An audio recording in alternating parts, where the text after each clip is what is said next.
separated from them, then just do it. I mean, I think people sometimes they go to one extreme versus the other. Either you're going to lock yourself in a closet, or you're going to be out, partying with no mask.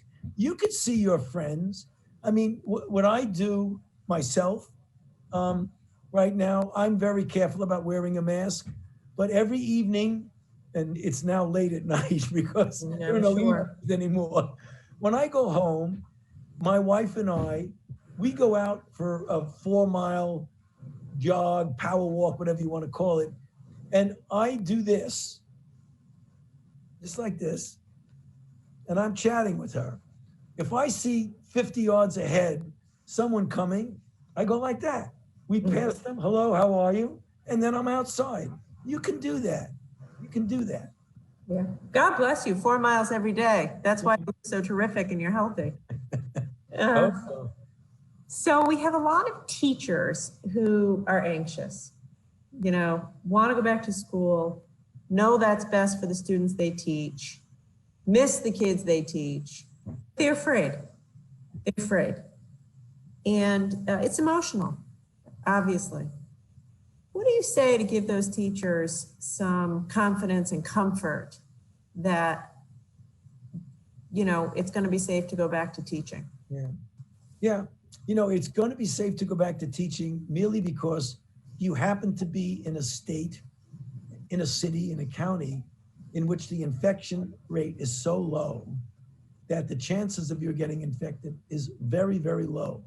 You superimpose upon that, wearing a mask, doing the things that the governor and I have been speaking about for the last 25 minutes. And we could say it over and over again.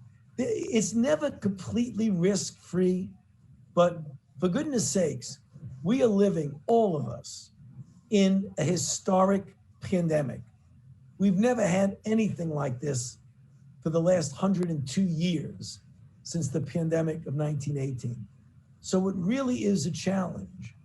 And you can't interrupt your life totally, indefinitely.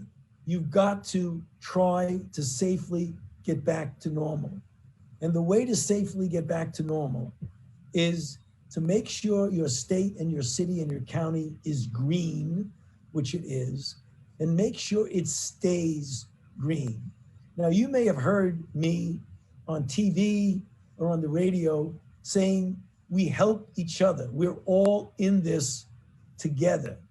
So all of us can help alleviate the anxiety of the teachers and the parents by, apart from school, doing everything we can to keep the community green. Because not only do you need to be careful in school, you've got to be careful in your own community so that everything stays green. So your responsibility doesn't end at the schoolroom door. It's throughout your entire existence. So to say, I want my child to be safe in school, or I want to be a teacher that feels safe in school. And then when you go home, you go inside and you have a party with 30 of your best friends with no mask. That doesn't make any sense. If you want to keep the school, the county, the state, and the city green, when you're on the outside, do the big 5 things that I talk about. Masks, social distancing, no crowds, outdoor better than indoor, wash your hands frequently. You do that, you'll stay green and you'll be safe. Excellent, excellent, very, very helpful. I'll give you the last word. I think we've covered it. We are, by the way, we have followed CDC guidance. We have appreciated your feedback on we have a system here. Not every town is green. So for the towns that aren't green, we're recommending that they start with like a virtual half, in person for the younger kids, but virtual for the older kids. We've been very serious about it. The state's green, but certain towns aren't green. So we're suggesting they begin with a bit of a hybrid until they get in the green zone. Because, we've learned that the high school students did better with distance learning. The younger kids really struggled. Right. But what are any last words? You've reviewed how we're thinking about it. You have reviewed protocols all around the country. We're hoping to go back September 14th. We plan to use the next month to shore up our testing. I told everybody I won't open schools until I know test turnarounds are 48 hours, maybe 72 hours.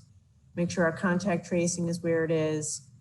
Make sure there's ample masks for all the students and all the teachers. So, this is what we're doing. We're heeding your advice. We're trying to stay green. But any last words for the people of the island as we gear up these next 4 weeks to get our goal is what you said, get as many students in school as possible. Right. Well, final word is just that you have all done a really good job. Keep it up. This will end.